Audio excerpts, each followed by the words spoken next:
If your life were a book and you were the author, how would you want your story to go? That's the question that changed my life forever. Growing up in the hot Las Vegas desert, all I wanted was to be free. I would daydream about traveling the world, living in a place where it snowed, and I would picture all of the stories that I would go on to tell. At the age of 19, the day after I graduated high school, I moved to a place where it snowed, and I became a massage therapist. With this job, all I needed were my hands and my massage table by my side, and I could go anywhere. For the first time in my life, I felt free, independent, and completely in control of my life. That is, until my life took a detour. I went home from work early one day with what I thought was the flu, and less than 24 hours later, I was in the hospital on life support with less than a 2% chance of living. It wasn't until days later, as I lay in a coma, that the doctors diagnosed me with bacterial meningitis, a vaccine-preventable blood infection. Over the course of 2.5 months, I lost my spleen, my kidneys, the hearing in my left ear, and both of my legs below the knee. When my parents wheeled me out of the hospital, I felt like I had been pieced back together like a patchwork doll. I thought the worst was over until weeks later when I saw my new legs for the first time. The calves were bulky blocks of metal with pipes bolted together for the ankles, and a yellow rubber foot with the raised rubber line from the toe to the ankle to look like a vein. I didn't know what to expect, but I wasn't expecting that. With my mom by my side and tears streaming down our faces, I strapped on these chunky legs and I stood up. They were so painful and so confining that all I could think was, how am I ever going to travel the world in these things? How was I ever going to live the life full of adventure and stories as I always wanted? And how was I going to snowboard again?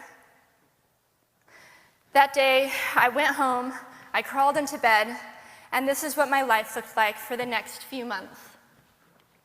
Me passed out, escaping from reality, with my legs resting by my side.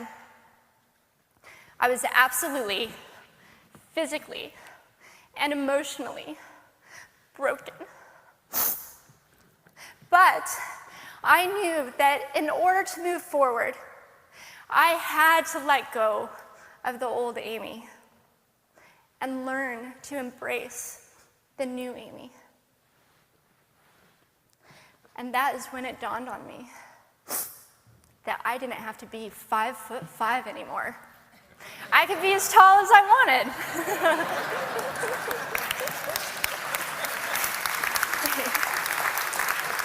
Or as short as I wanted, depending on who I was dating.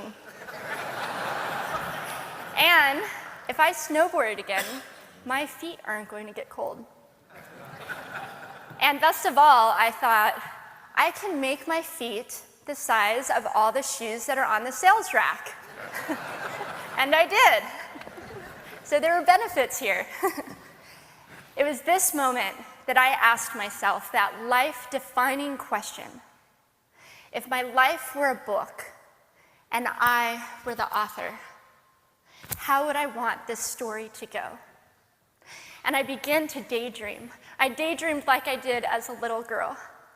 And I imagined myself walking gracefully, helping other people through my journey, and snowboarding again. And I didn't just see myself carving down a mountain of powder. I could actually feel it. I could feel the wind against my face and the beat of my racing heart as if it were happening in that very moment. And that is when a new chapter in my life began. 4 months later, I was back up on a snowboard, although things didn't go quite as expected.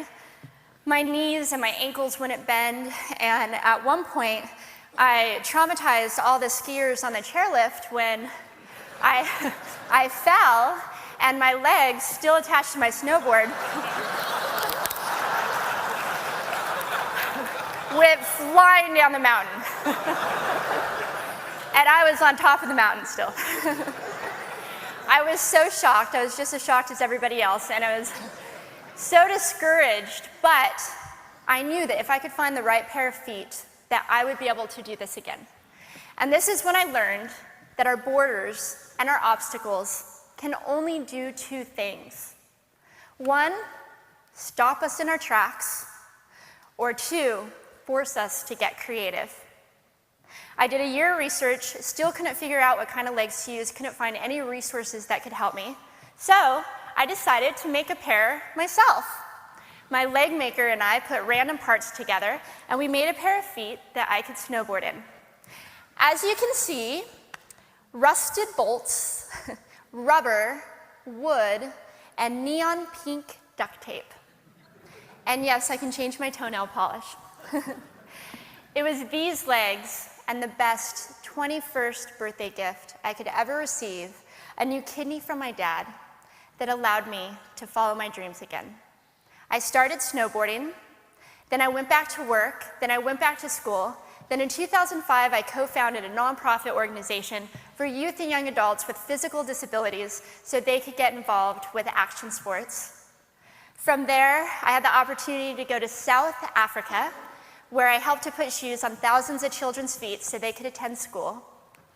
And just this past February, I won 2 back-to-back World Cup gold medals.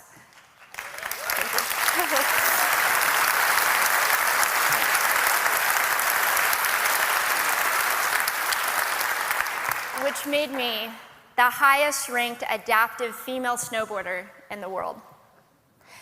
11 years ago, when I lost my legs, I had no idea what to expect. But if you asked me today if I would ever want to change my situation, I would have to say no. Because my legs haven't disabled me. If anything, they've enabled me. They've forced me to rely on my imagination and to believe in the possibilities. And that's why I believe that our imaginations can be used as tools for breaking through borders. Because in our minds, we can do anything, and we can be anything.